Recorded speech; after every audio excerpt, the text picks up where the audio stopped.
Just testing the video. Hold the audio.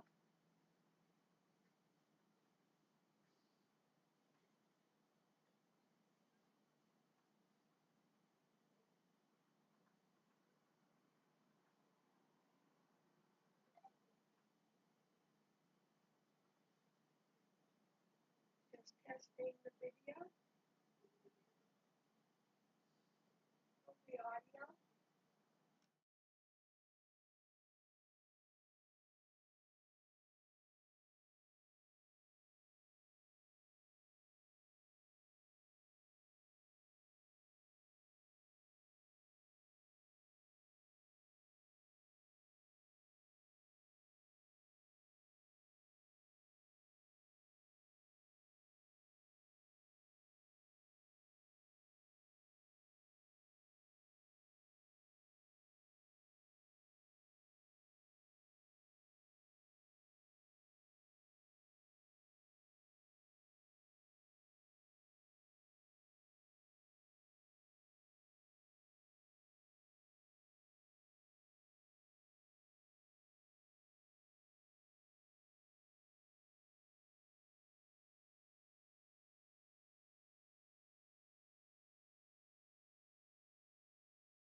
Hi everyone.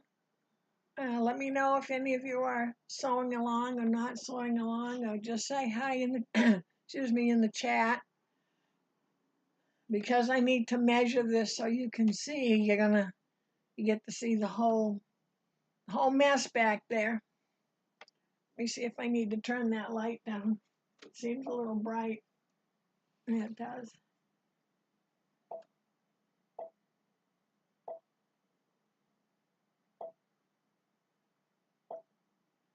Is that a little better? I'll have to remember that I did that. I'll be sewing a couple of days from now and wonder why I can't see anything.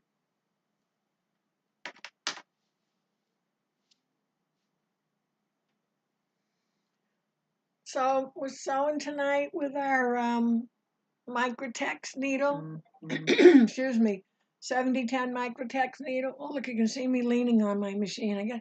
I guess I gotta sit up straight. Excuse me. 7010 Microtex needle, regular sewing thread.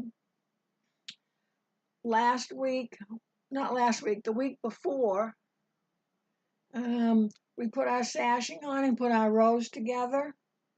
So we're going to be doing an outside, the next border. Let me get the picture here. So the next border is this. My paper's getting a little crusty here. Is this? Oh, I got to go the opposite way. Is the same cut? Excuse me. The same width cut as the sashing, because it just sets it. I showed it gray here, but if it's the same color, it just sets it so the blocks look more like they're floating. So if you haven't cut yours, and you either cut them on your Gemini with your strip cutter or your rotary cutter, those are 1.5 inches cut, and you're going to cut 3 strips, and don't cut them into pieces yet. Hi, Lynn, you playing catch up tonight? That's all right. You got plenty of time. And then the next border is cut 3 inches, and that's I call that the inside border. And you don't, oops, sorry. You don't have to do that border if you don't want to. You can do whatever you'd like. It's your table runner. Some of you added more blocks, made it longer. That's fine. Whatever you want to do is fine. So tonight we're going to get the 2 borders on, and we'll worry about that third border. The third border is cut. This border is cut 3 inches wide. So your cornerstones, which are the corner squares, if I come up too high, it makes a shadow. The red corner squares, because the border is 3 inches wide, so the corner squares are 3 inches by 3 inches. Oh, hi, Gloria. You and Lynn are both playing catch up? That's usually me playing catch up. Okay, so we're going to talk, I'm going to call it the sashing border and then the inside border, and that's what we're working on tonight. So we just have to wait a few minutes, and I'll have to repeat what I just said. But for those of you that are already ready to go, you get my elbow in the picture there. For those of you that are all ready to go, not ready to go. See, I'm trying to do 2 things at once. I can't apparently do that. So you can get ready to sew if you're at this point while we're waiting for class to start. And I like to give it at least 1 more minute or so. So up in our area here in New Hampshire, I just saw the weather report for a snowstorm this weekend, starting Saturday and going through Sunday. It's like a 2-day storm. So as long as we have electricity and internet, we'll be good for Saturday's live. Which I know I haven't posted anything yet. So if anyone needs to look at the picture a little more, excuse me, I didn't mean to yawn.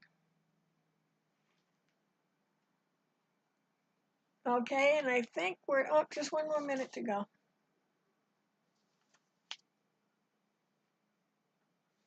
Make sure that your top is nicely pressed and starched, best press, whatever you use. I'm going to set this aside. I'm going to set this all aside right here. So maybe I'll remember where that is, right there. And we're going to need a big ruler. The sashing, I did this sashing 1.5 inches. This is a 6-inch block, so I cut it 1.5. If I was doing bigger blocks, I'd go bigger probably. Well, maybe not. So the sashing is 1.5. The little cornerstones in here are 1.5 square. So the outside sashing that'll be out here will be this whatever width you make these. We'll do that outside sashing. So 1.5 works for me. That gives me a 1-inch finished sashing. Because I didn't really want it too big.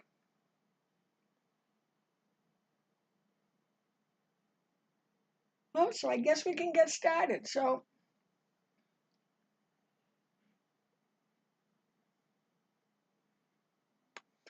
good evening, everyone. We're working on putting our outside sashing and the next border on tonight. And I wanted to show you how I measure this. I mean, with a tabletop or table runner or quilt that's this small, it's not as imperative to do it this way, but you might as well learn to do it right because it'll work for whatever quilt you're working on. So the first thing you want to do is square up your quilt. Make sure that at the top, and let me see if I can turn mine. So you want to make sure that this is a straight line going across, and straight line along the bottom, and of course the sides. But when you're squaring something up, and I didn't pick a ruler up for that. Hold on a second. I was thinking about borders.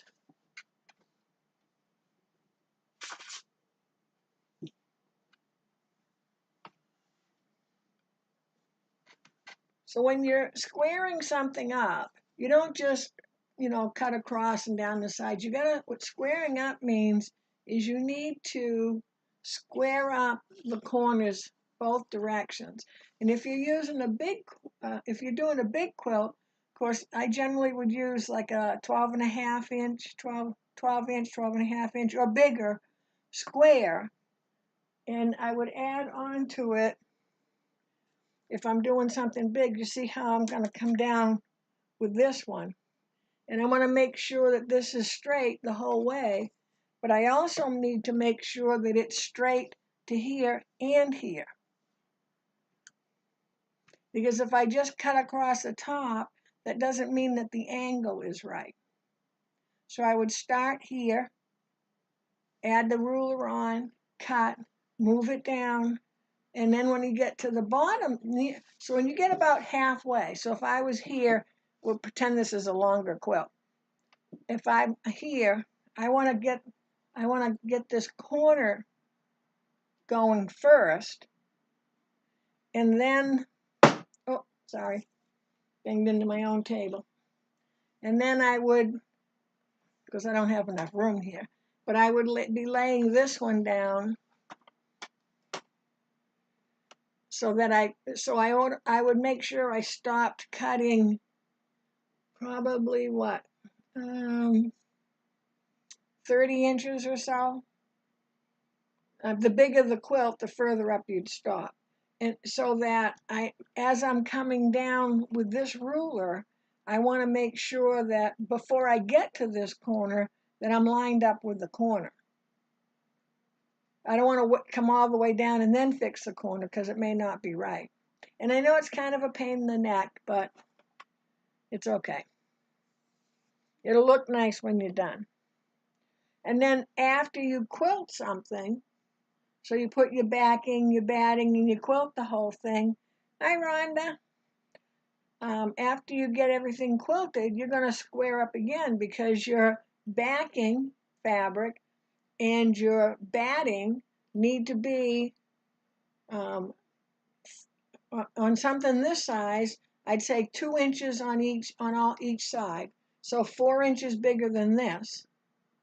If you're on a great big quilt, you want to go 3 or 4 inches bigger because the back and that batting will suck in with the quilting, and it could end up being, if you cut it even with this, it would end up actually being shorter, and you don't want to have that happen because you've gone all that ways. You don't want to have to trim this up.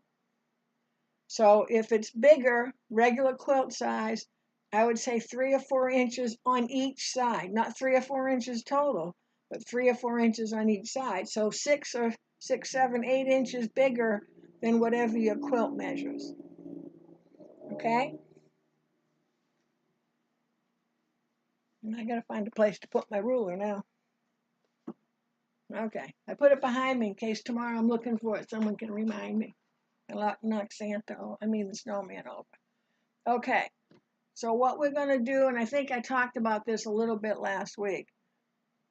So the first thing I want to do is I want to figure out if I can get one whole strip on my long side. I already know I can on my short side because it's only, about 13.5 inches wide, something like that. So I always check my long side to see if I can get a border on without having to piece it. So let's say this was 38 inches. And I know that my width of fabric is 40, 42. So let's say it's 40. If I put my top border on and my bottom border on, I've now made this table runner longer than I've got enough fabric to do this strip, and I'd have to, I'd have like this, I'd be this much short, and that would be really annoying.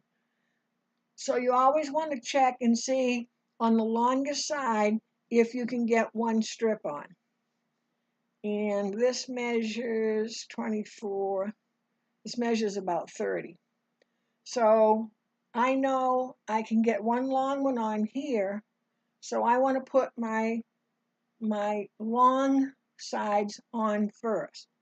So that means I have to turn this, and I don't know if I have enough room, but we're going to pretend I do.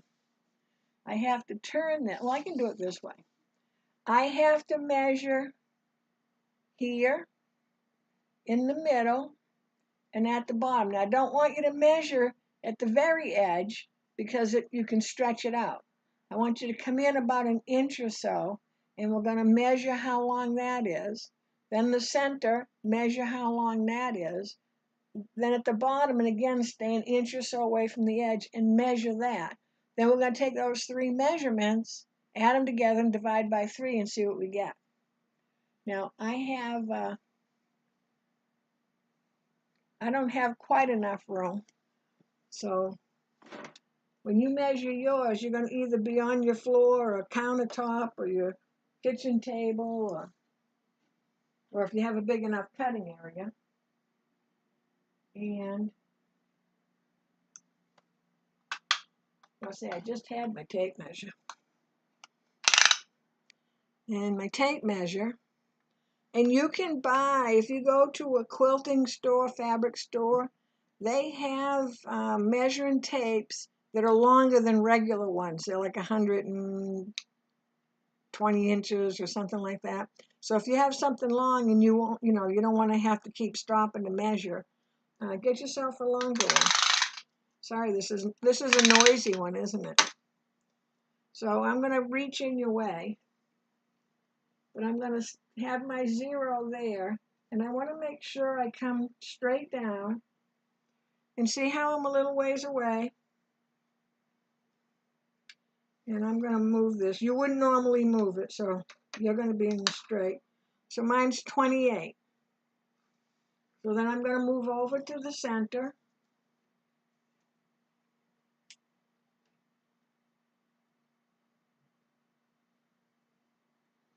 And I'm almost 28.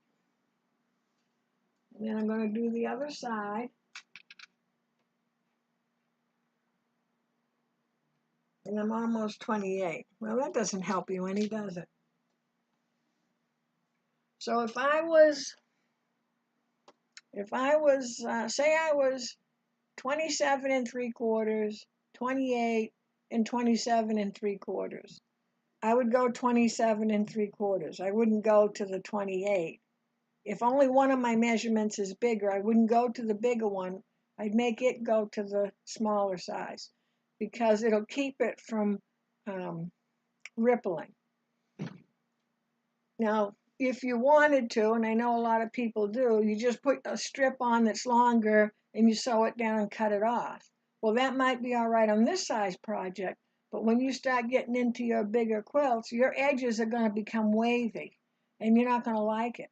So you really want to take the time to measure it right. So what did I say? 27 3/4? Because I had one was 28. Let's see. So that one's 28. Look, now I'm at, oh. And you want to make sure, so I'm almost 28, almost 28.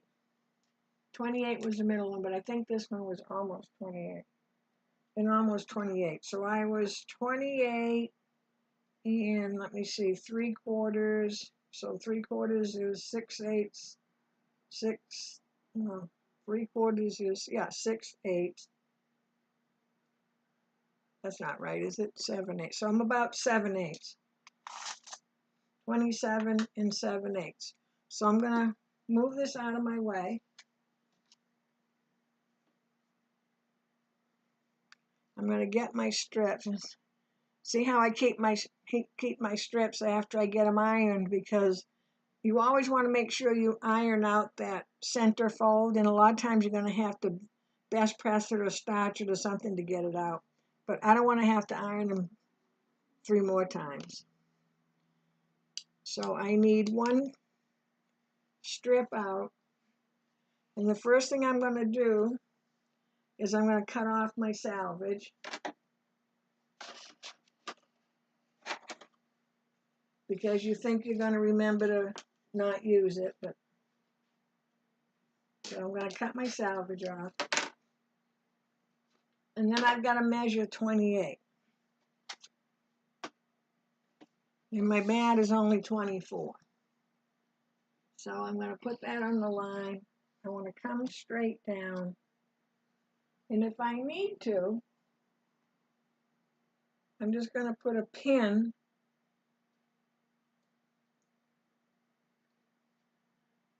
I want to make sure I'm nice and straight coming down.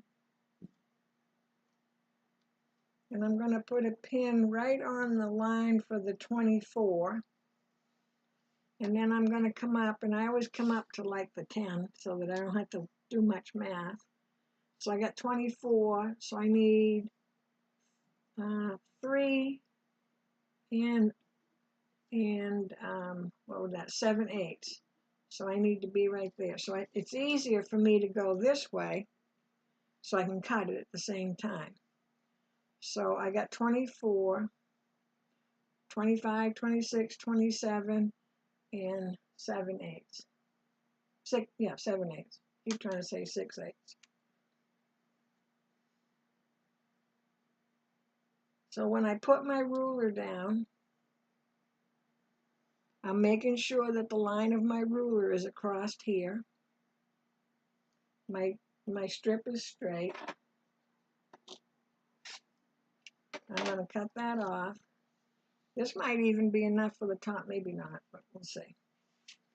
Okay, so that's one strip cut. I need 2, so I might as well cut them at the same time because I can sew my left and right, my 2 long sides right away. So again, I'm going to cut off the salvage. And I always make sure that my ruler's lined up. I don't use the mat so much, so I know it drives some people crazy, but because I use my ruler, it doesn't matter which way I'm facing on my mat. Because I'm looking here to line up my ruler, and I'm just cutting that edge.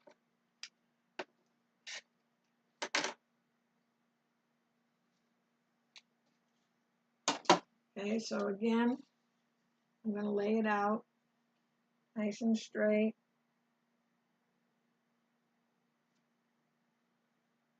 putting my pin in right on that 24-inch mark.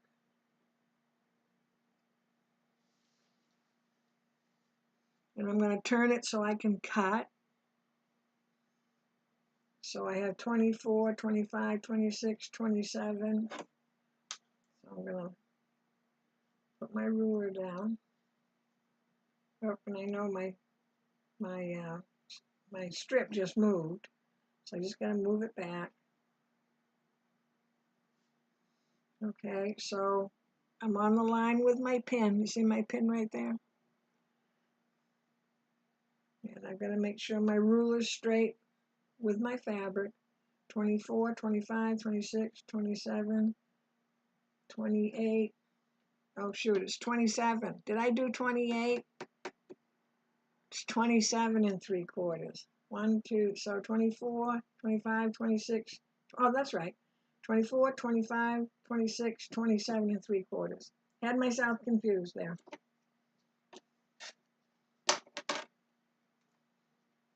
Okay, so now I'm ready to sew my two sides on.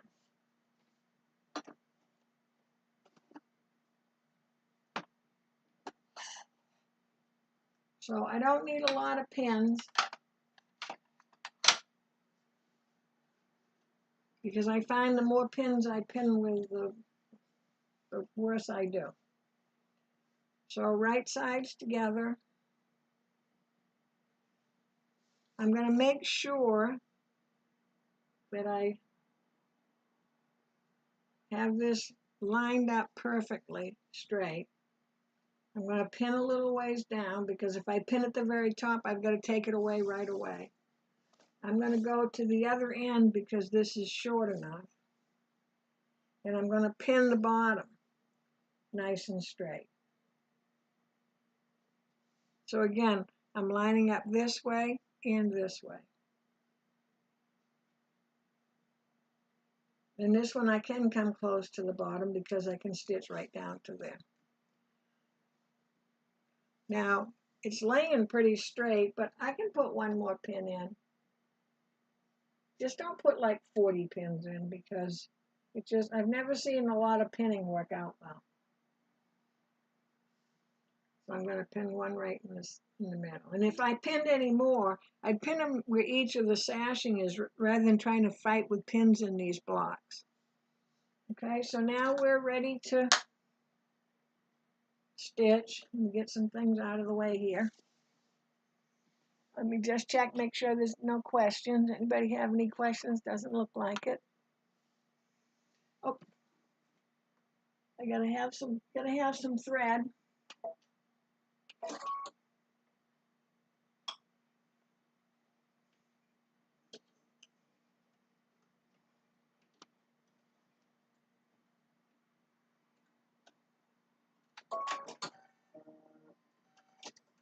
And my bobbin is all set, but I'm just going to check it anyways because I don't know what I was doing last here, but who knows. But I always just double check it and rethread it. What does it take? Two extra seconds? Okay, so now in this project, I think I've told you all along, I have a baby lock. I'm using my J foot. The J foot is the one with the little black knob on the back. On my menu, I went to the, I'm on Solaris, so the Solaris, the Destiny, the Elissimo, and the Brother equivalents will have a tab on the menu, a stitch menu with a Q. So I go to the Q. Q is for quilting. And I pick stitch number Q, Q-02. And if you look at it, and on other Baby Lock Brother machines, they still have this stitch. It just isn't under the Q menu. But if you look through your stitches and you go along until you see some straight stitches with the letter P, P is in Paul, at the bottom, P is for piecing. And I picked the one that the stitch looks a little right of center. So not in the center, but right of center. And then if I follow my J foot at the right side of the J foot here. That gives me a 1/4 inch seam. Okay, so we're just going to get started. And then I'll show you, because I think you can see all right, how I have to, I'm sitting down so low. I'm like, oh, I'm in my trash, got my foot in my trash, hold on. All right. Couldn't see where I was. So I have, yeah, I'll do it this way. So my palm is down, my thumb is underneath. Yeah, I'll do it down here. So here's my thumb is underneath, my palm is down, but when I turn towards the machine, I'm going to turn the back of my hand towards the machine and my palm is facing me. So do you see how I've made this little, like a little S there? Oh, I guess I should have sunk my needle in first. Let me do that. Okay, my third hand. So now, and it's very awkward when you first do it, but if you keep doing it, it'll just become second nature. So my 2 pieces are here. My thumb is under the fabric. My palm is touching the fabric, so the back of my hand is up. And then I'm going to turn it. When I get this way, I want to do it where you can see it better. I'm going to turn it so the back of my hand is facing the machine and the palm of my hand is facing me. And that helps feed these 2 pieces through together. Don't ask me how. It's one of those, what is it, physics things? But it does work.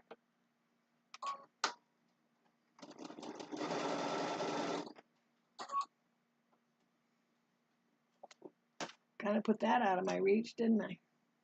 So again, you see how my hand is this way, and then I'm going to turn. You see my hand is right here.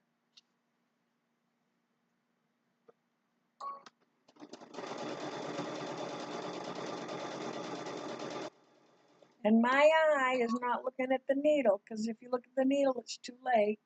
My eye is looking at the front of my foot. If you're using the 1/4 inch foot with the guide, you'd be looking at the guide to make sure that your fabric is nicely lining up flat next to the guide.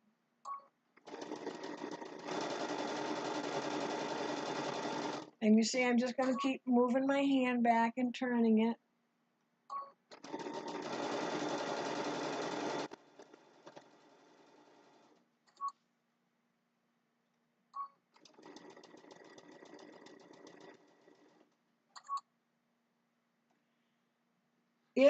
If the measurement of the strip is different than the measurement of the bottom, when you turn like that, you want to pull it a little taut, and that helps the 2 pieces adjust to each other.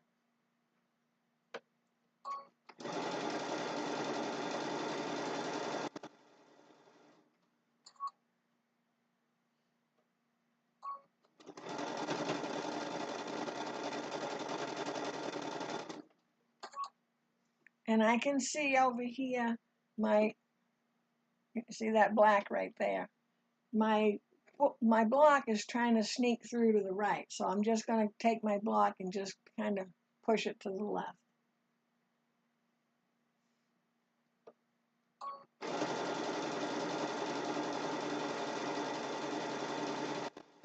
And as I get to this edge, I took my pin out, but I'm going to hang on because I want to make sure that that corner stays nice and square to the corner of my table runner.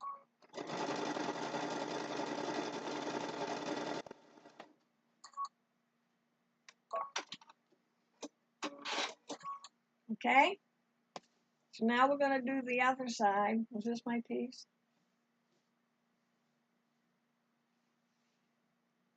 It didn't seem like that was long enough. I thought I had one of those short ones there. And I'm going to do the same thing. Now, when I get ready to iron this, I want the strip on top, because when I push that over with my iron, and when I iron, what can I, here, I'll pretend my mouse is the iron. When I'm ironing, I'm just going to come over, and I just want to be on the seam. I don't want to come all the way out here, because if I keep coming out here, I'm going to bow this. So when I iron, I'm just going to come along here, just like that. Okay? I'm going to leave that for now. And the reason I want to press out, even though it's a light fabric, is because look, we got all these seams. Remember all these seams we have? So we don't want to press the seam allowance into all those seams. We want them to sit nicely out there. Okay, so now I'm going to do the same with the other side.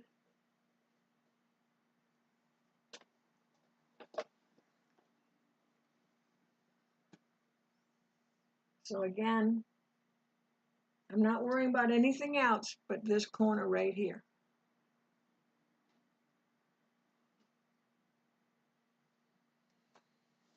And then I'm going to come all the way down and get this corner. And if I was doing a big quilt, I would only come down like a third, maybe, probably a third, maybe half. And then I would come down to the end and pin that corner. Because you don't want to get going and then you got like 2 inches hanging down here because you shouldn't have.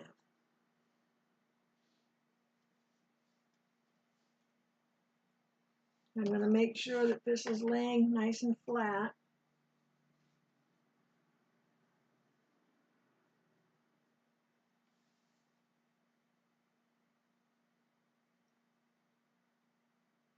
And if you did a good trim job, it would be nice and flat along there.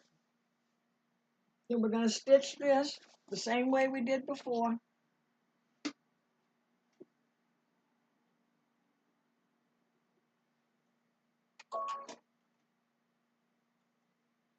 So I want to make sure I put my needle down. Oh, well, that wasn't helpful, was it? Put my needle down, there's no fabric there. Put my needle down. Let's take a couple stitches. Okay, put your needle down, take a couple stitches, then get yourself situated. So the first thing that's going to come out is that pin that was up near the beginning. And again, here's my hand. Thumb is underneath. Palm is down. Then I'm going to turn it so the palm and my thumb are facing me.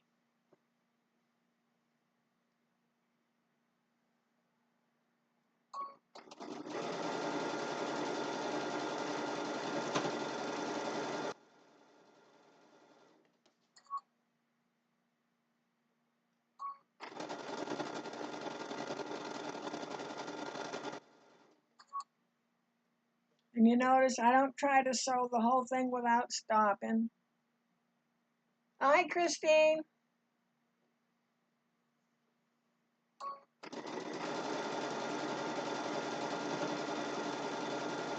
And I don't need to sew 100 miles an hour. Fast sewing doesn't make good sewing.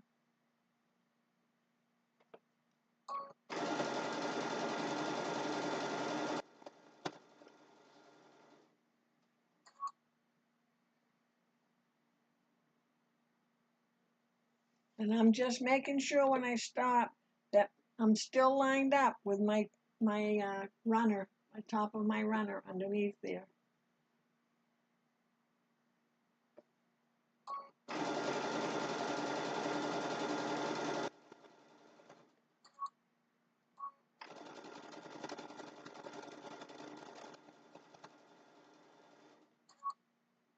I'm holding on to the bottom.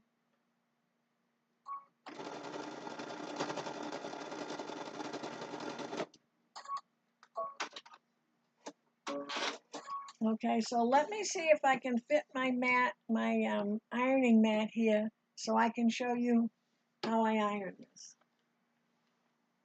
So I'll give you a second to catch up on your sewing.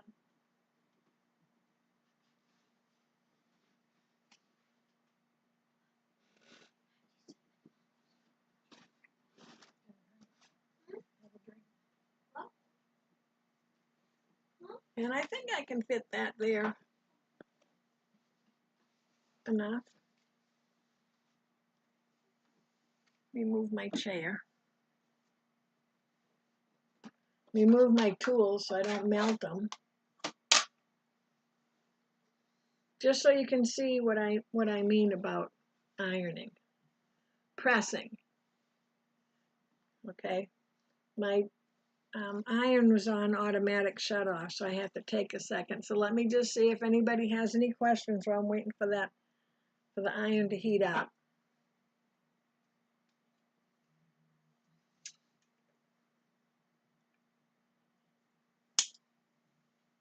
No questions? Okay, let's see if I got that iron hot enough.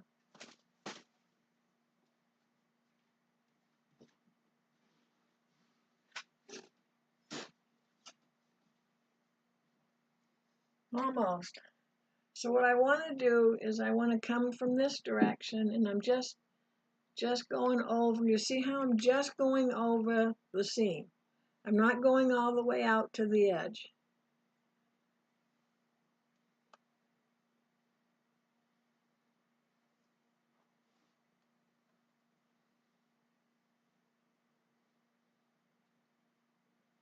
You can't see down this far, but whoop, there you go. So I'm just staying on the seam. So let me turn this around. I'm going to do that. Let me push it over a little bit. There you go. So you can see. And again, I'm just using the irons, kind of opening up that border, that sashing border. And you have to iron because we've got to measure again. So you can't get out of it. When you're going to measure something, you really need to iron. And see, I'm staying right on that seam. And I just want to make sure that that whole seam is facing up. I can see it through the because the mat is gray. I can see the seam allowance through this. So let me put my iron back.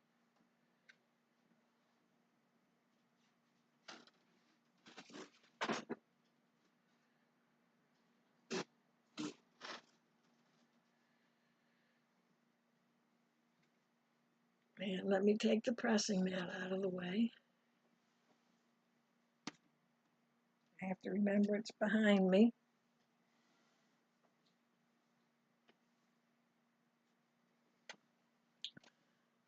Okay, so now we need to measure across. So we're going to measure across the top, across the middle, and across the bottom.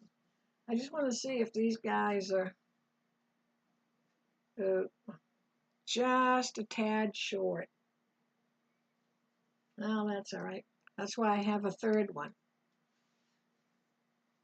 I'm going to set that up there. So I'm going to measure. Let me see. I'll do it this way. And hope it doesn't fall. Yeah. Hope it doesn't fall off the table. So again, I don't want to be at the tippy top. I want to be an inch or so down. And if this is 15.5, and you're going to be on a flatter surface, and well, hopefully you are. This is just a tad more than 15.5. When I say a tad, it's like an eighth more. So I'm at 15.5.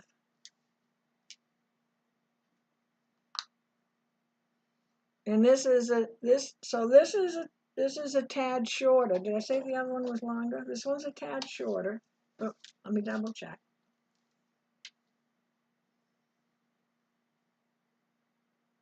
Okay. So yeah, an eighth short of 15. So this is an eighth short of 15. The middle is an eighth longer than 15. And then this one is 1/8 longer than 15. Let me just double check that bottom again. Make sure I have the 0 where it should be. I'll see it. Then I make sure I put the 0. And this one's 15. So it's 15, 15 and 1/8, 15 and 1/8. So I'm actually going to go, I'm thinking. I think I'm going to go 15. And the reasoning behind that is I would rather, no, I'm going to go 15 and 1/8 because I would rather have to pull this one open a little more than to squeeze the other ones shorter a little more. Hope that makes sense. So we're going to do 15 and 1/8.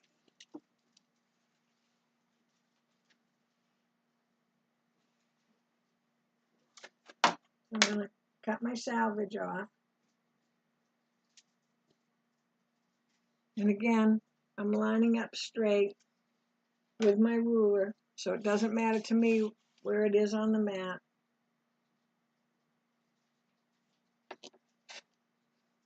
Most of the time, rulers and mats they're not exactly the same. So I always say, if you want to measure from your mat, measure from your mat. If you want to measure from your ruler, measure from your ruler. Don't mix the two.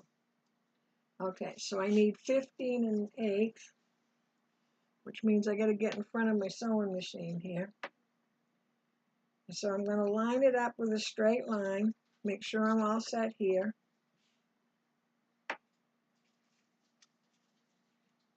"15 and 1/8.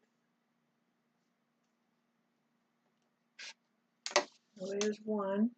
And see, I can get 2 out of that one strip. And 15 and 1/8.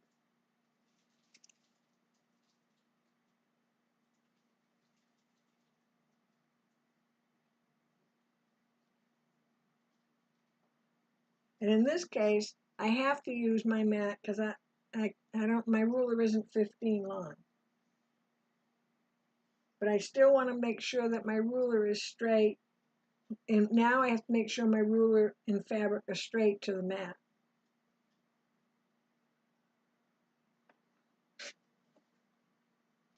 Okay, so here's my 2 pieces.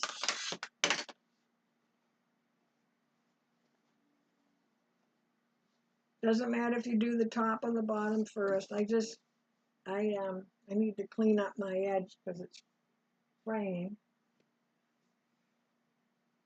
Got a bunch of threads out, so I don't want to. I'm just going to clean those threads off. And anytime I lay my ruler down on anything I'm working on, the first thing I'm going to do is make sure that my ruler is straight. Even though I'm just cleaning off the little threads at the edge, I want to make sure that my ruler is straight.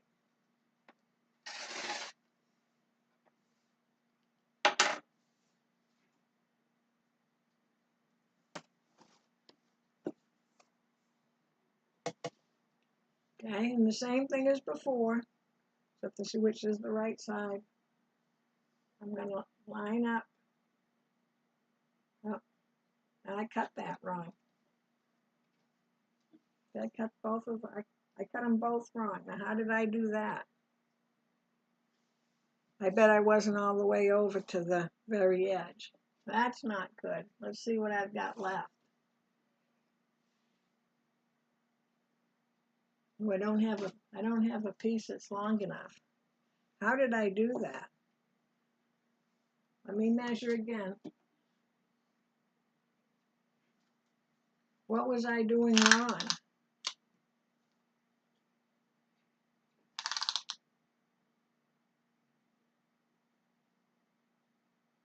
"15 and 1/8. What did I do this?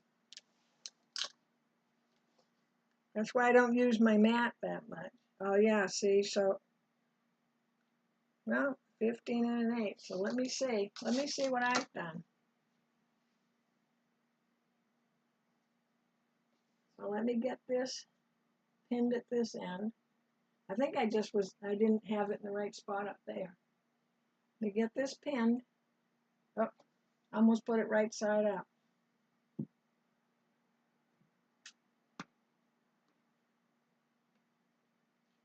So let me get that pinned. Oh.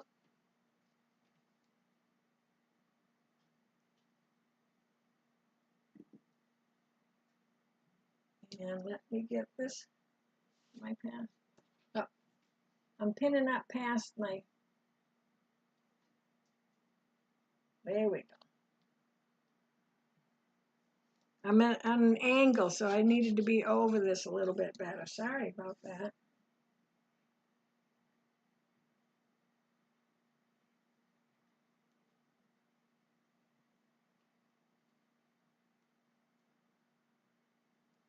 And let me get it just pinned in the center.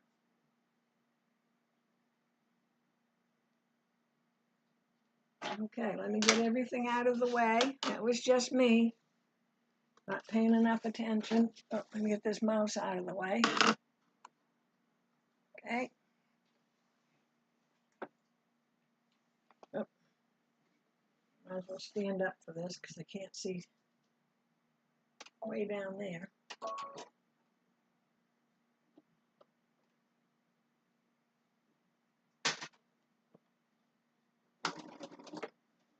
Okay. So even though this is shorter, I'm still doing the same thing with my hand. My thumb is underneath. And you see my thumb is underneath, so I'm like this.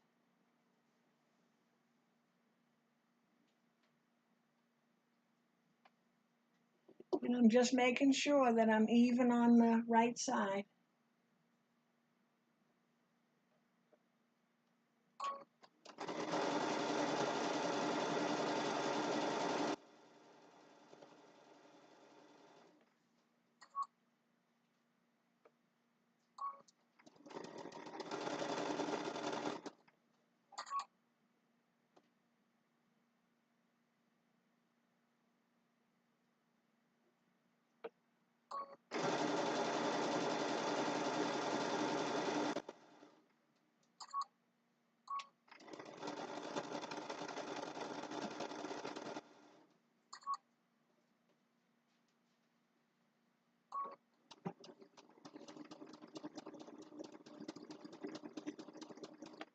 And just like with my blocks, I'm hanging on with my left hand onto the fabric until I get all the way done sewing.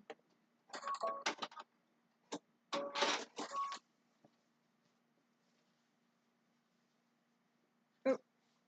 And now I got to do the other end. Now I've thrown the pieces all over here. I still think I've measured wrong.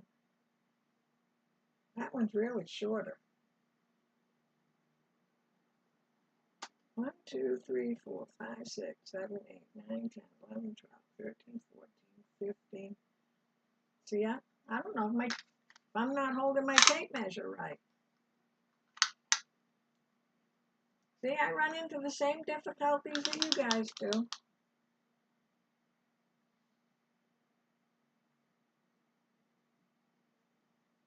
Was that my problem? You know what my problem was? Did I say 15 and an eighth? It's 15 and an eighth past the half. 15 and 5/8. That's my problem. So let's fix that. I need a strip. First I need my fabric.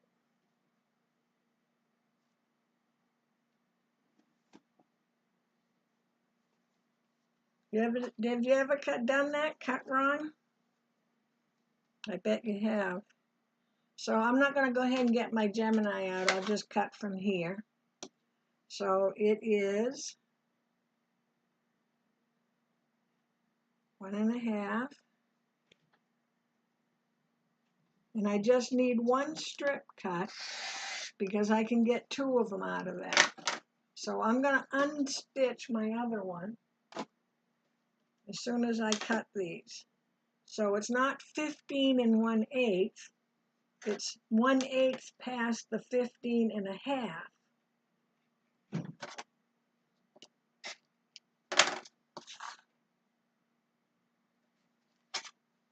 And I can cut these both at the same time. So it's 15 5/8.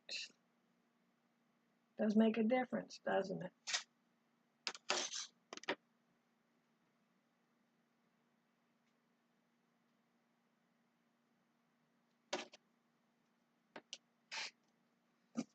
So see, we all make mistakes.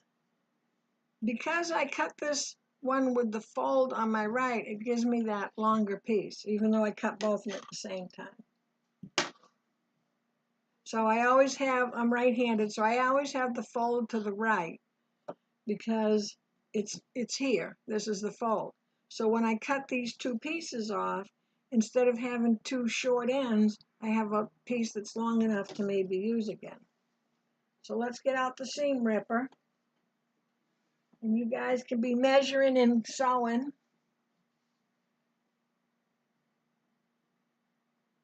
Oh, Christine says she usually cuts wrong when she doesn't have any more fabric left. Yes, I know, Christine, how that feels. Oh, all right. Yeah, pardon my head there. I opened up my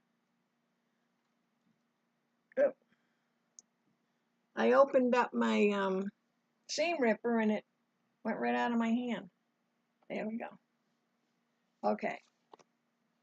So this is a quick fix, especially since I haven't ironed it yet.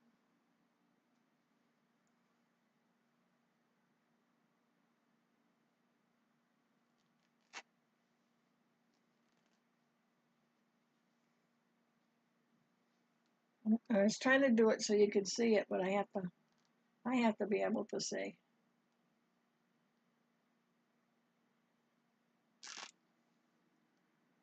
Takes a little more effort when you have so many seams there.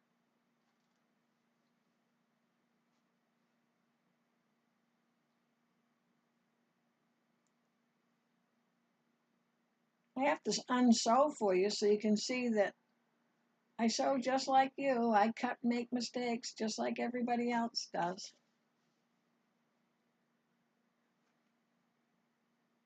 I don't get all in a huff about it because what's the point? And I really could have left that because this one wasn't off that much, but it doesn't take that long to undo it.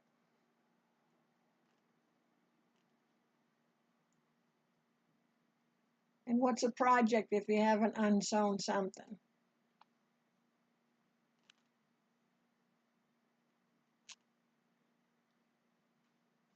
Here we go.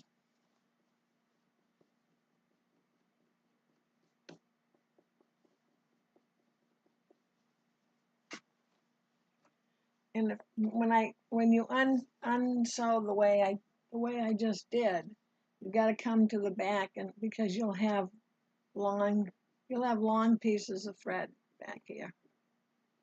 And you know what'll happen if you don't get rid of them, then they'll be sticking out of your seam, and that would be even more annoying. Okay. So now you guys ahead of me. I was just giving you time to catch up. No, not really. And you should pop over. I'm going to go pop over to the iron because see how I got those two folds?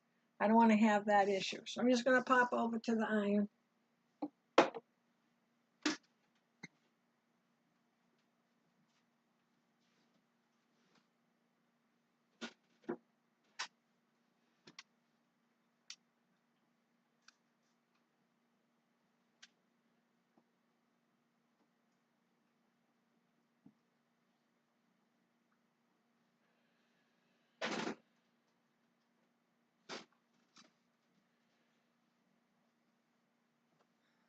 Okay. I got to get rid of those other pieces or I'll be picking the wrong ones up again. Okay, right side down.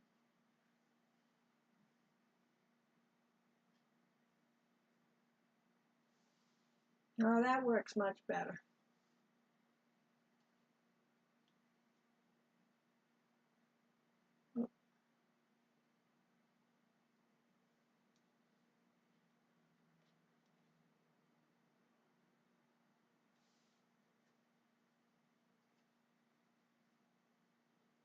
And I'm going to line up the other end.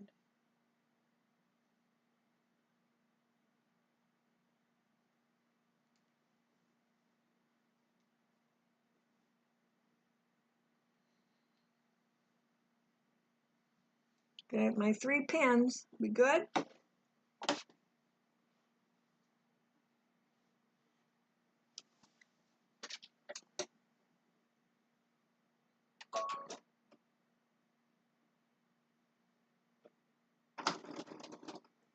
Okay, so I put a few stitches, so now I can situate myself, get my hands ready, make sure everything's lined up along the right-hand side.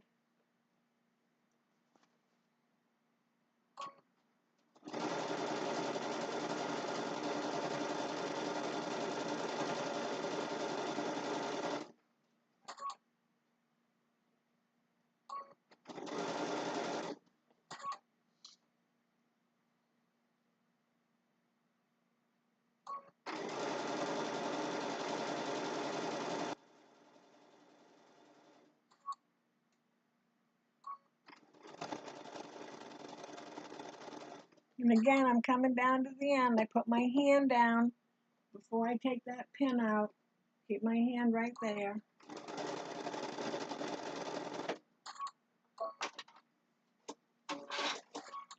That worked much better. Okay, now we're going to just do the other side. And again, I'm going to get my bigger ruler out because this project has been hanging around and moving around my area here, so it's a lot of threads on the end, so I just like to have a nice smooth edge there. Okay, right sides together.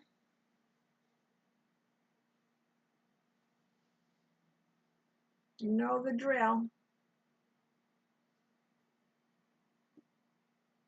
Pin about 2 inches down. Go down to the other end.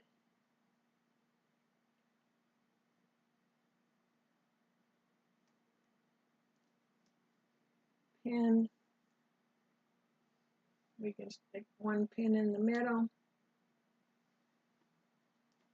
Get this lined up.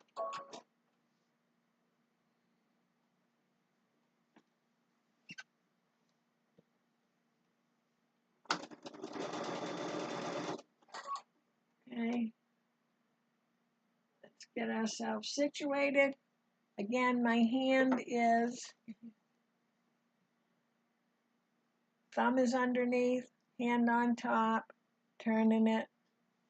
And I'm just holding it taut. You'll see, because if it's all like doing this, well, then hold it just a tad tighter. Because when you don't want to stitch those little bumps in, or the ripples in. So I'm holding it taut, but not too much.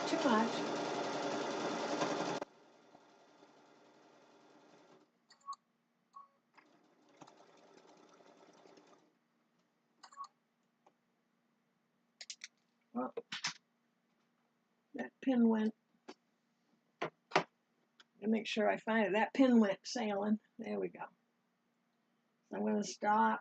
Make sure my fabric underneath and on top is lined up together.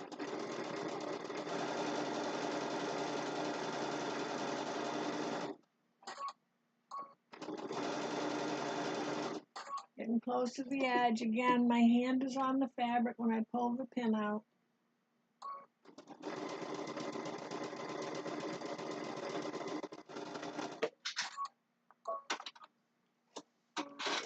Okay, I'll set up my mat again just so we can review how we pressed. So let me move my chair. Get the mat. I'll put this over like that. Let me just get my iron.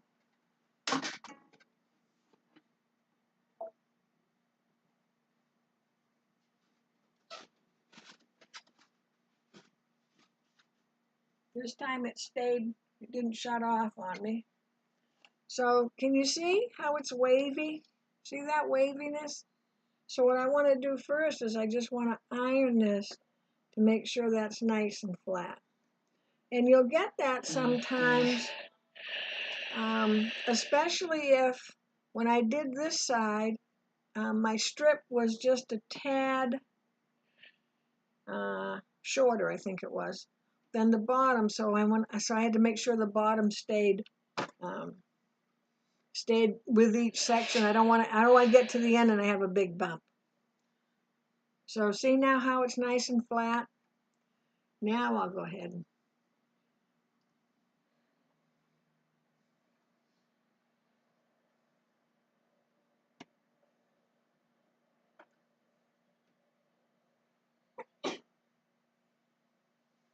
so I can iron in here because this is all held in now. It's not going to get away from me. It's not going to get all bumpy now. Okay, let's do the other side. And normally I would wait until that cooled just a tad before I moved it. Okay, so let's see if you can see again. You can see that. See how that's a little bumpy along there? And that's okay, it's no big deal. But you want to press that out before you do anything else. And that's setting the stitches into the fabric better. And then I'm just going to flip this up. Oh, it's warm. And I'm pushing it up with my iron. And I'm turning this way because I don't want to come off this edge where the other border is. Okay, so let me get rid of my iron. Well, let me put it back. I don't want to get rid of it.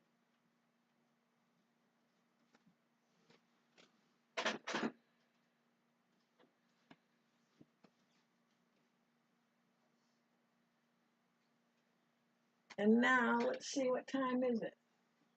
Oh, we got time. Let's start on our next border. So if for some reason you came out that you had, and this happens where you'll have a little hanging off because you might have put it up just a tad. Well, yeah, let me go this way. See how I got that little extra? Can you see it right there? Oh, right there. See how it kind of goes out? I think you can see it. See how I'm going along this line? And then it kind of goes out a tad. So I want to fix that now before I go any further. Sometimes that just happens when we're just lining it up and getting ready to sew. So I'm just going to take my ruler and I want to make sure my ruler is straight the whole way down. And I'm just going to take that little edge off. And it's just like a sliver. And I'm just going to check and make sure I didn't do that anywhere else. Oh, I got one here. So can you see? Lights. Oh, there you go. See how that's a little above this part right here? See it? Maybe you can see it better if I just leave it alone, huh? Now you can't see it when you lay it down. Just like a sliver. But again, I want to make sure that my ruler is lined up the whole way.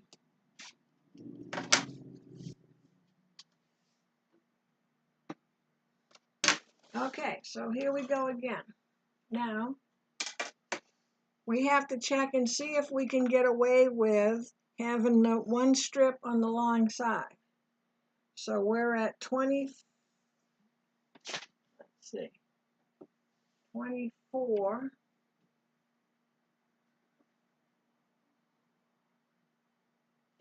I'm just going to stick a pin in there.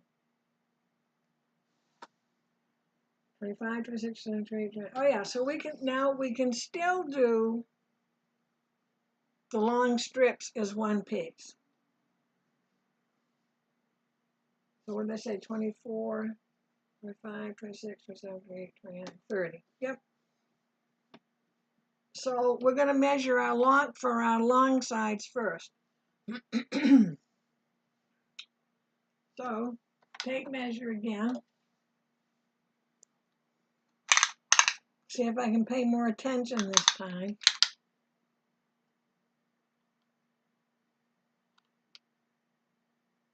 So I'm going to stay away from this border because the border edge, excuse me, the border edge could be a tad wavy. I'm going to just stay right inside the border.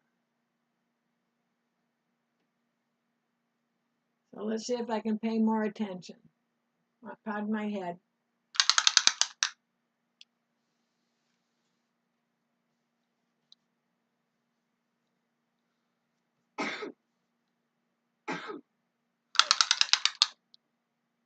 So it is, well, here we go again. It's 29 and 3/4.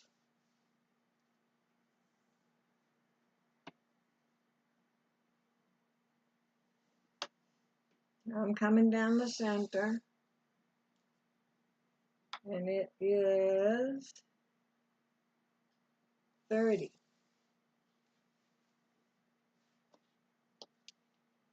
That's a 1/4 of an inch difference. Oh.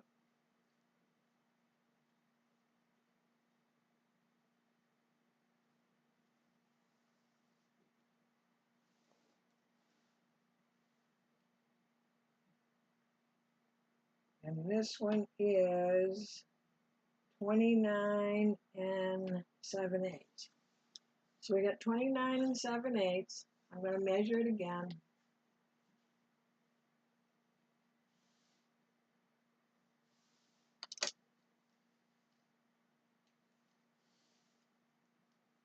And, you know, normally you wouldn't be bunching everything up. This one is about 29 and 7/8. So let's see what this first one was that I thought was so far off. But now let me bring this down to my eyeballs.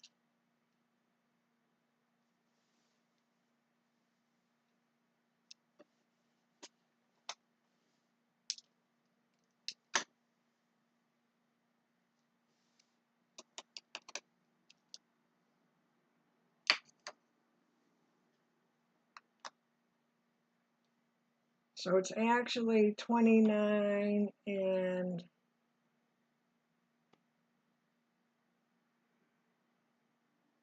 let's see. This must be 16ths.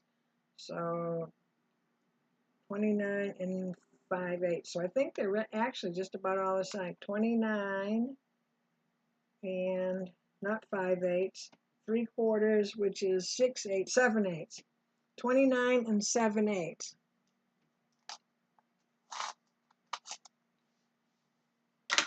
So I'm going to cut 2 strips, or yeah, 29 and 7/8. So the first thing I'm going to do is cut off the salvage. So 29 and 7/8. Pardon my head again.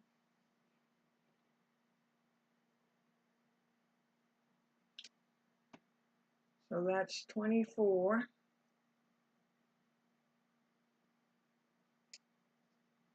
"29 and 7/8. I have to say it about 10 times to myself. Oops, I'm going to turn this way. So 29 and 7/8. So I'm going to put that right there.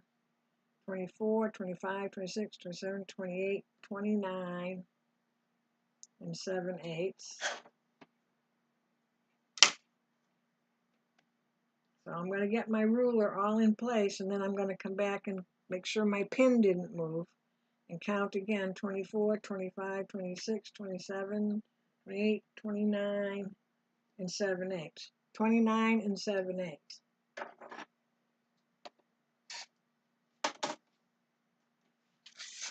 Okay. And let's do another one.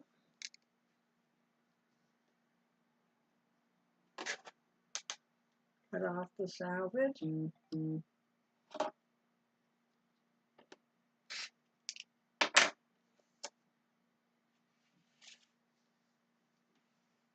Pardon my head.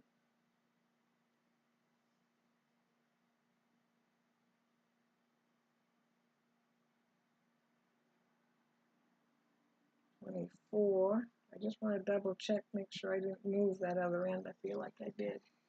No, we're good. Okay, 24,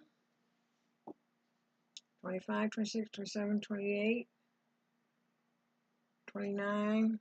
Oh my God, now see, I'm forgetting already. 29 and 7/8. All right. See, I bet this happens to you. Well, maybe not. You'd probably be smart enough to write it down. So before I cut this, because was I 29 and 7/8? 1, 2, 3. So 24, 25, 26, 27, 28, 24, 25, 26, 27, 28, 25, 26, 27, 28, 29, 7/8. So before I cut this, I'm going to grab this guy out just to make sure. So you should write it down. Anybody do that? Forget what they were doing?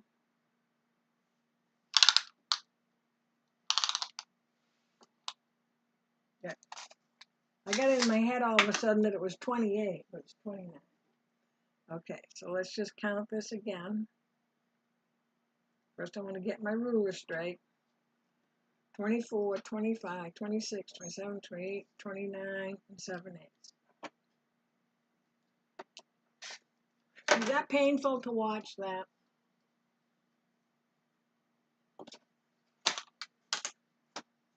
Okay, set those out of the way. Let me put one right there. So here we go. Is everybody on their second border, the inner border? So I'm going to bring this down close to me this time. Line it up.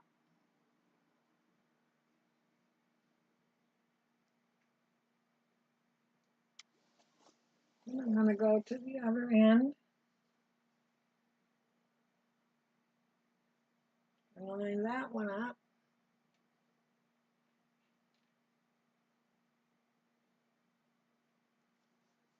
And then I'm going to go, just for those of you that like, excuse me, like to pin more, I'm going to go part way, which is going to be near a block. After I told you don't go near a block, but I'm going to go right here. And I'm going to scoot down, and I want to make sure that I'm lined up underneath as well. So I'll let you use 4 pins this time. I know you can really use as many as you want because I can't see you, but okay, let me just check to see how everybody's doing. Any questions? Oh, I'm sorry. Christine, I thought that was you that said about not having any fabric left. It was Cindy. Sorry, Cindy. But I still know exactly what you mean. And it's really quite annoying. Okay, so here we go.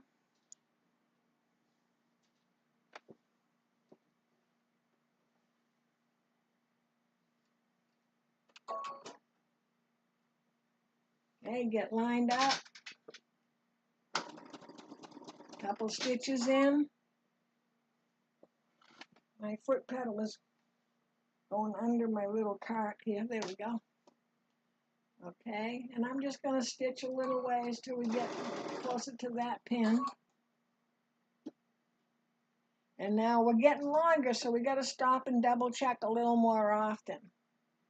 So I'm just going to check, make sure that my underneath is lined up with my top.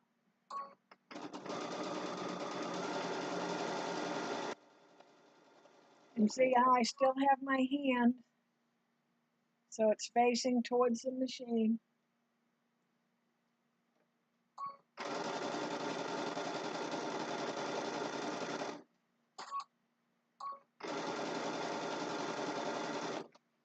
Coming to a pin, I always put my hand down, pull the pin out. Double check, make sure my fabric and my table runner underneath is lined up with my border on top.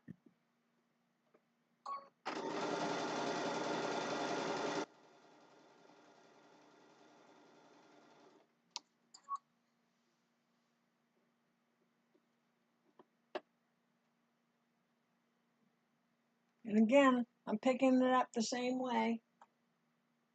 If you do it enough, after a while, you don't even think about it.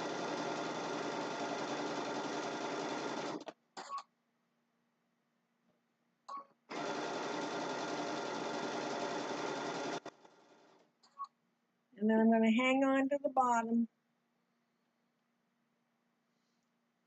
Make sure that no hanky-panky underneath here. Everybody's behaving themselves.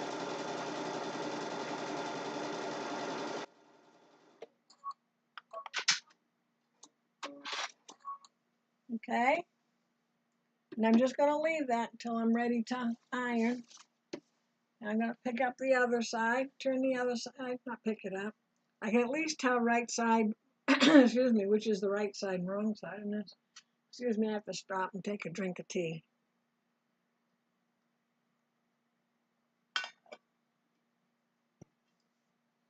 Okay, 4 pins again, that's all you get. I know you're laughing. Lining up both directions. I wonder if Lynn and Gloria caught up yet.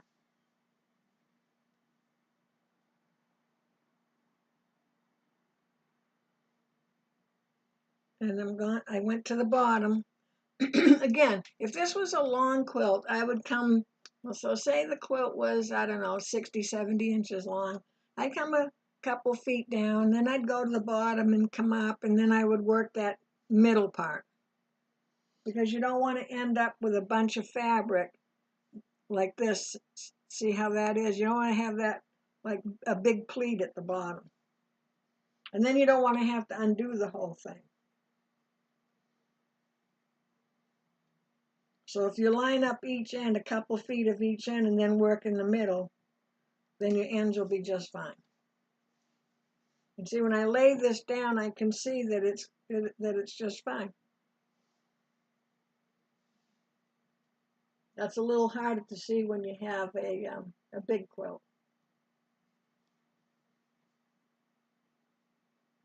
So what did I say? You can have 4 pins today. So there's 2. We got 3 down here, so 1 more.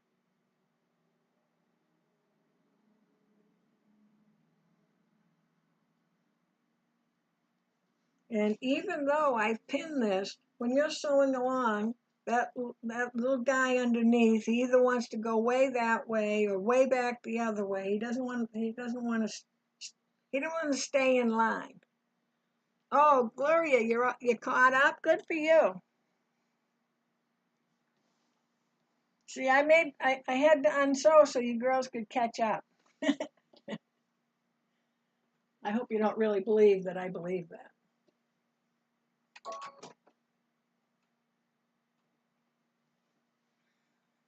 Okay, so lined up, a few stitches in, get yourself comfortable. If I had a big quilt, I would either have it up here or on something so that it's not dragging down, hanging off. You could probably put it in your lap. That wouldn't be too bad. But you don't want to put a lot of weight pulling backwards or forwards when you're trying to sew, because a quilt can get pretty heavy.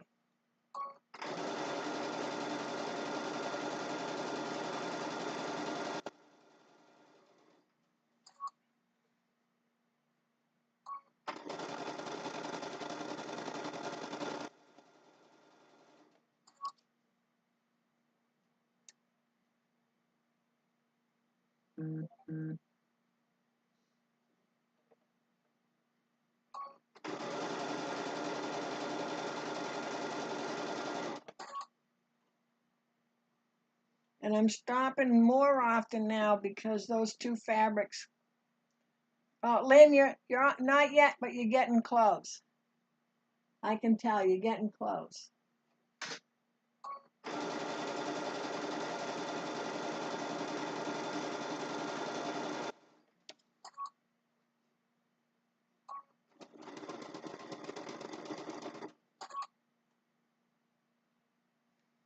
Okay, so I'm down hanging on to the end down here. And I'm going to just go a little ways at a time and then adjust, because I find that sometimes it's almost like you think that your border is bowing in. So just sew down to where the underneath fabric and the border are together. And then if you got a section that's not, just stop, readjust the underneath ones, which usually means I just got to pull it a little to the left. So I'm not moving my border. I'm just tugging my table top part, table runner.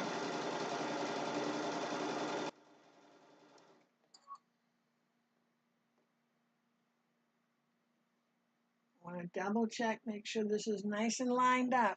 So not only am I lined up on the right, I want to make sure I'm lined up along this bottom as well.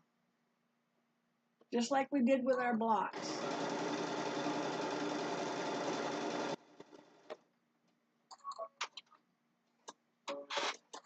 Okay? Now how's everybody doing? So I'm going to get my pressing mat again and press these and measure and at least get started on doing the last one, and then I'll talk about what we're doing next week. So let me get the mat done.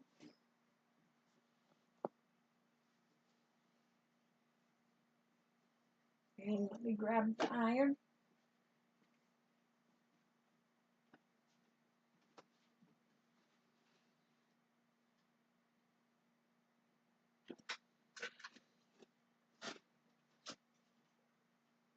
Well, the iron was shut off, but I think that it must have just shut off. And again, I'm going to make sure that I just give this a little press. And I'm going to go all the way down. And normally I'd put my iron down when I did that. Oh, let me move it over a little bit. I have no place to put the iron down here. Hold on. There. So I'll start from this end. And I'm just going to, so again, we want the seam is going out to the border.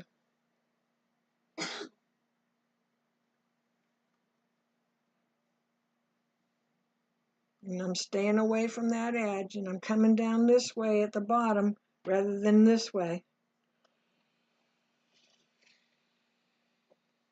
Steaming myself out here. I'm getting a facial.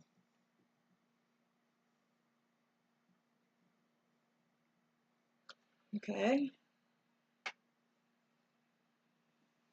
And again, like I said, normally I'd let that cool for just a minute, but look at that. I'm so proud. Look how nice and straight that came out. I won't have to trim it this time. Okay, so again, we're going to set our seam first. And I don't think I told you on the first border, but you always want to set your seam. And now my iron's in the way. Now, let's do this. There we go. Can you see all right? Yep.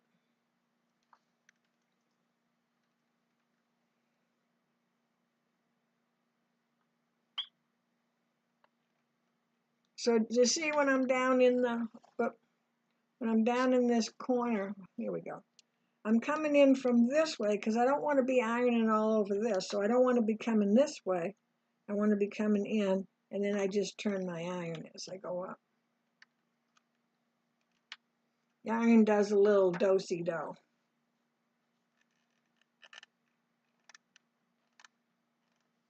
Well,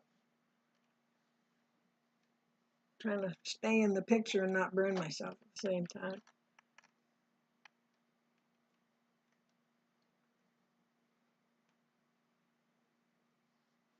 Okay, so look, it's starting to look a lot different.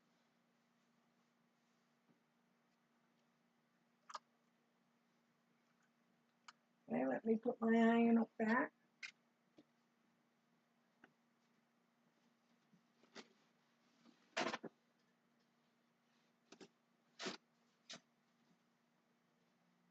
I was kind of running out of heat there. Okay, so now we're going to be putting on the short sides.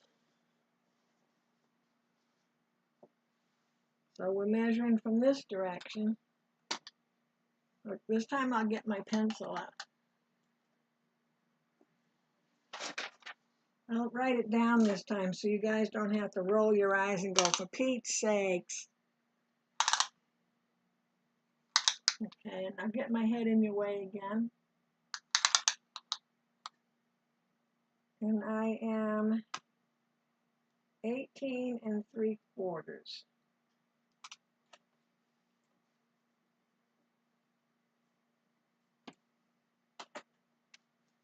Oh, let me move my squishy mat. Do that again. I'm hanging on to this because it right here is the end of the table, and it wants to shoot to the floor. Remember, we don't want to be out here on our border. We want to come in just a tad onto the blocks. Okay, make sure we're on the 0 this time.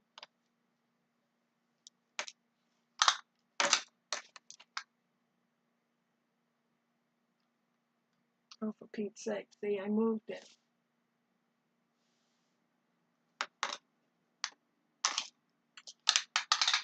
It wants to close up on me.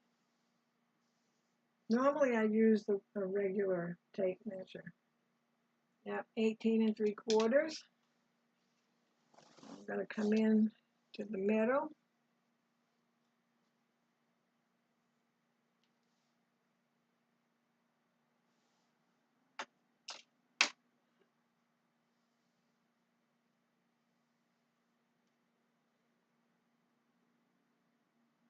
$18 3/4. I don't think I've ever been that straight. Let's see what, I better not say anything till I do this end.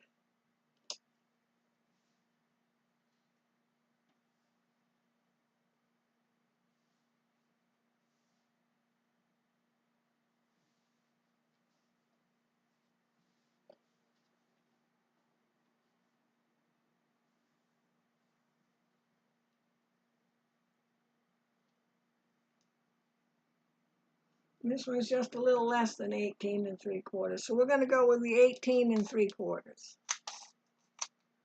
So again, I can get both ends out of one strip. So let me move this so I don't cut it.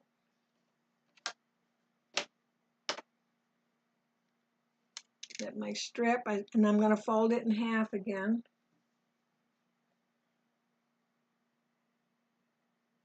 Gloria is saying in the chat, if you didn't read it, it is much prettier all together than as separate blocks. I find when you do a quilt or anything that, like, the blocks are nice, and then you put them to the sashing or put them together, and then it looks nicer, and then you put the one border on, it looks even nicer. So as you do each part of it, it looks nicer than the part before. I think the best part is after you get done quilting, because your borders are all raggy because you're batting and backing are a bigger size and you've quilted, so it's kind of, you know, off kilter a little bit. And when you do that final square up, it really makes a big difference. It's like, oh, I did that. So where's my 18 3/4? See, you're glad I wrote it down this time. I didn't have to ask anyone. 18 3/4. So my mat only goes to 18 on this way. So I've got to do this. 18, I gotta make sure I'm lined up. 18 3/4.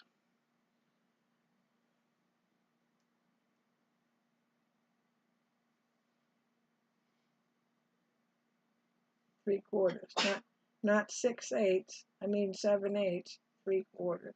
Bless you, Caspian. Okay, so I've lined my ruler up so it's straight. Make sure I've got everything. I started at the 1. I started at the 0, not the 1 is what I was trying to say.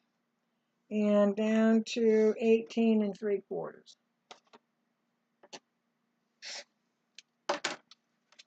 And see again, because I did it on the fold, they have a bigger piece of fabric.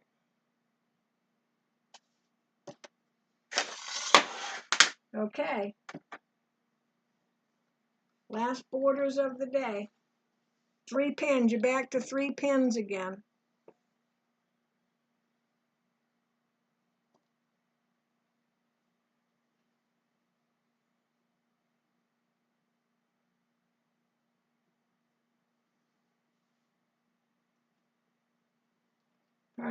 Pardon my head for a minute. My hair's falling down out of the clip. Just want to make sure that's lined up. Coming to the other end. Now in this case, I've got a little more. There we go. So my border was hanging off the edge, but it was simply because this wasn't nice and flat. You know, especially when we're working on these blocks that have a lot of seams in them, everything seems to draw in. So you just got to be careful of that. I feel like I'm up past my table runner here. There we go.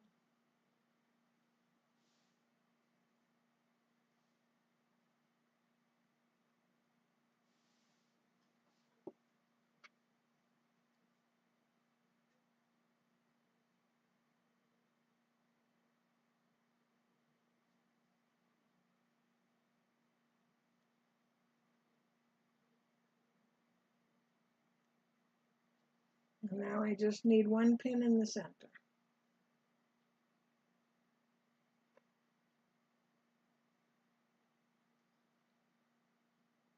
And if you really, I'm trying to pin in, and I'm doing exactly what I told you not to do.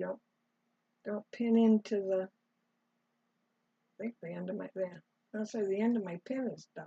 Don't pin into the block, especially if it's got a lot of borders. Try to pin into that sashing. You could pin both ends at the same time, but I tend not to. I don't know. I find if I pin both ends, I end up fussing around with the other end too much. I'm not sure what that's all about, but so I just pin one at a time.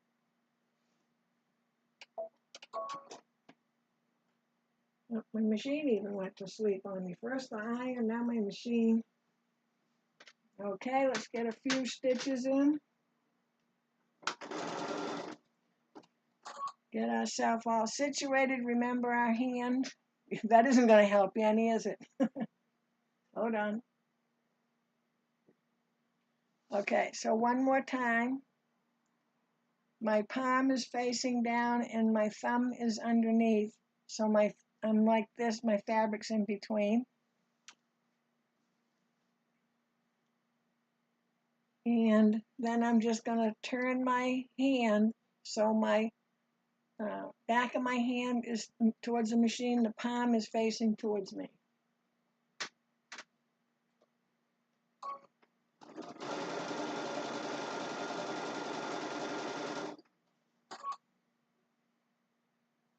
I'm just keeping an eye on the fabric underneath.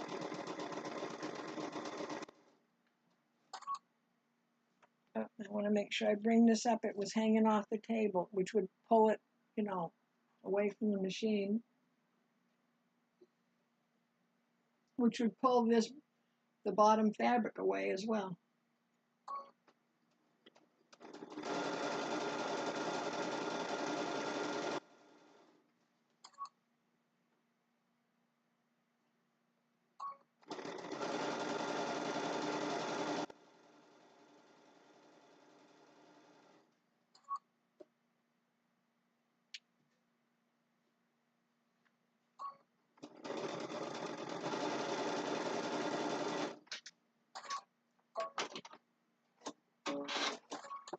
Okay.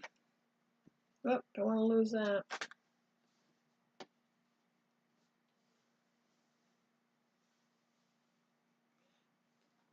So see how now with this sashing around, the blocks are kind of floating in the middle. They're not butted up right against your border. And that's a look, you know, you can like or not like. Okay, is this my border piece? Oh, yeah. Looked a little small there. Okay.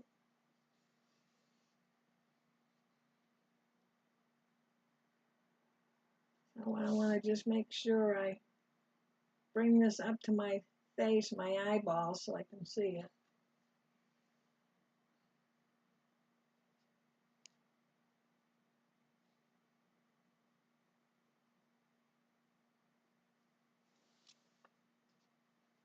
And down to the other end.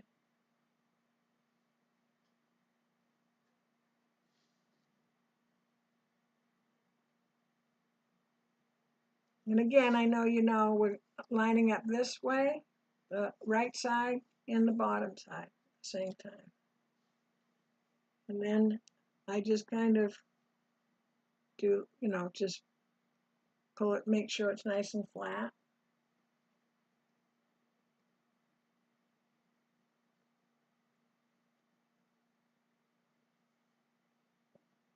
And pin the middle. And this is our last seam for today.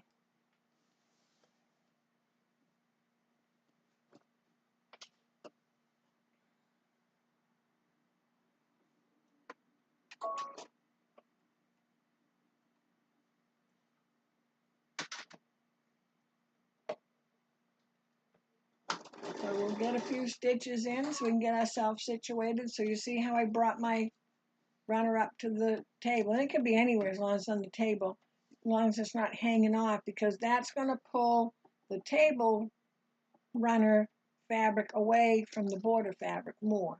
So we don't want to do that.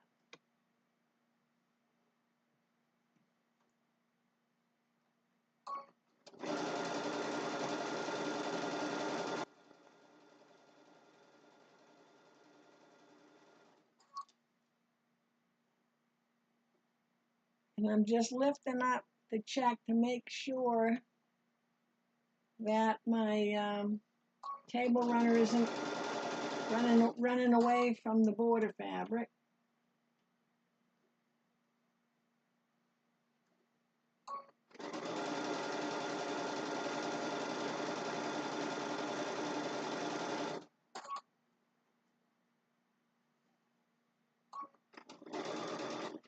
And you see I'm probably 6 inches away from the end.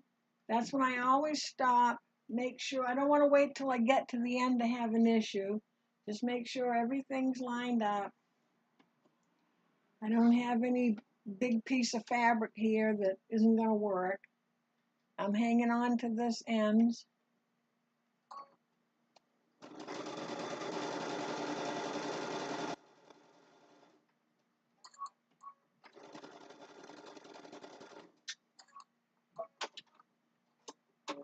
Okay, there's our last seam of the day, night. I'm gonna put my pressing mat back up and press the last part just so you can see it done. I'm going to make sure I get this all out of the way so I don't melt anything. And get my iron.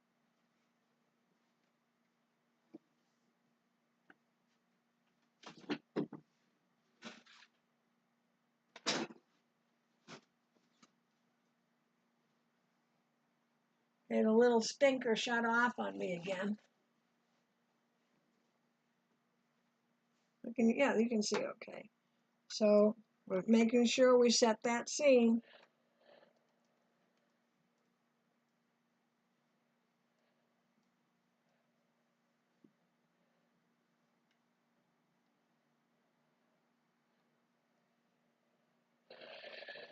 And again, I would leave it sit for a second, let it cool off. I wouldn't have it all rammed up under my sewing machine there. But okay, so you can see it's a little waviness there. Now it's gone.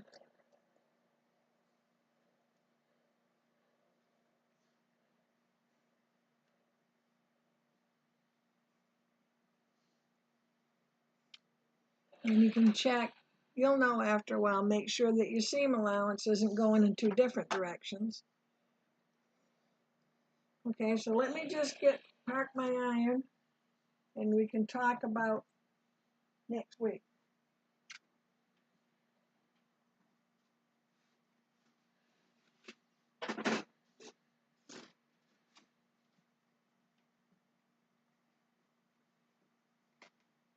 Okay, let's see how that looks.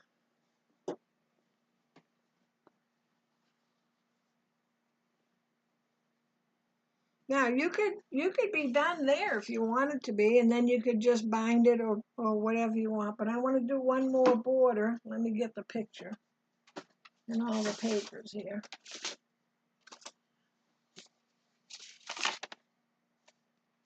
Okay, so we have one more border to go.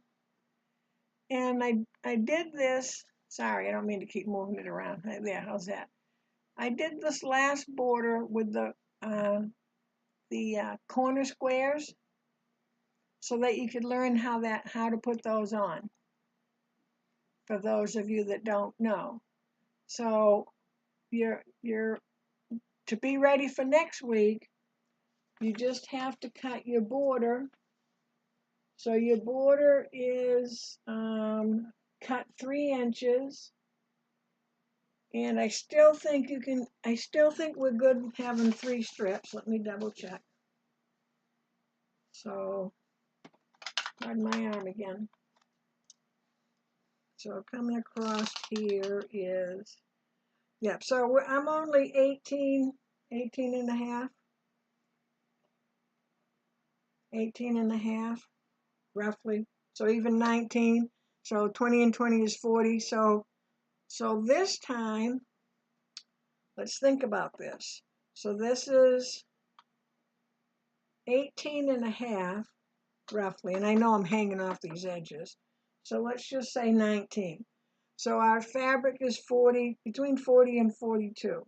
So in order to get 2 strips, let me say, so I can still get 2 strips out of 2 borders out of 1 strip. But let's check this distance, and let me move this. And I'm not going to measure exact because I'd have to measure in the 3 places. And we'll do that again next week. But I just want to get an idea if I'm going to have to piece this one or not. So,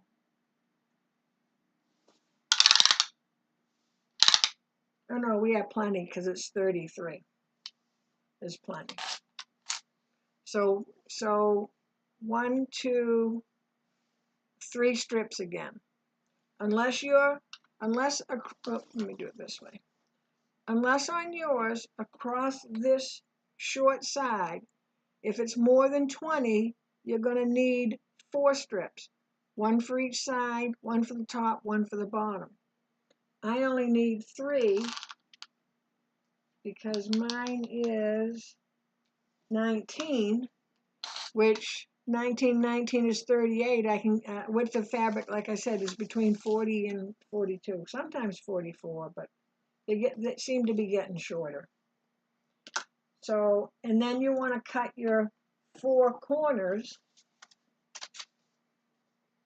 Your 4 corners. If your border is 3 inches wide, then your corners are 3-inch square. And I'm going to pull some fabrics from my from these fabrics that I used for the table runner. And I may do 4 different colors. I haven't decided yet. I probably will. Maybe I'll do 4 different, so each of my blocks will be a different color. I'll give that a whirl. So, oh, Rhonda says, looking great. Thanks, Rhonda. So look how far we've come. We're almost done. So next week, so for those of you that aren't caught up, you got all week to get caught up. And we're going to be putting on our last border next week. Then we'll talk about quilting it. If you leave me a chat of whether you want, and you can decide next week, between this week and next week, whether you want to do a little quilting on the live, or if you're good on that. So let me know, either in this chat or we'll talk about it again next time. And I have to think about, if you want to do another project, we'll do another project. I'll think of something. I was trying to stay away from big quilts, but at some point I have one I want to do that is bigger. So we'll see. I'll have a think about it. And if you have something in mind, you can let me know that too next week. So let me just stop for a minute, see if anybody has any last questions. Aren't you feeling good for those of you that have sewing along? It's not even Christmas yet. We've got this almost done. That's a miracle for me right there. And we just started a few short weeks ago. Okay, so let me just check. Excuse me. Let me just take a drink of my tea.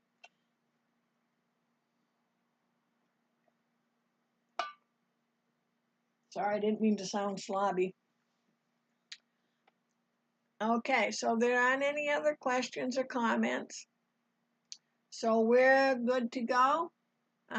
Everyone have a nice rest of your evening. Have a good weekend.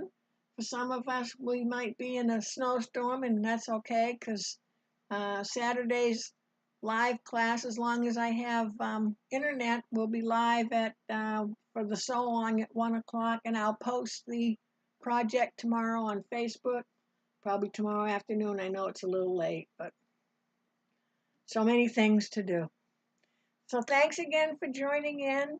If you haven't yet, would you subscribe to my channel? Hit the little bell for the reminders of when I go live or when I post a video. Give me a thumbs up if you had a good time. And I always say, don't bother giving me a thumbs down. I'm okay. You don't have to do that. And like I said, everybody have a good evening. Thanks for joining in. And we'll see you next Thursday, or some of you I'll see on Saturday.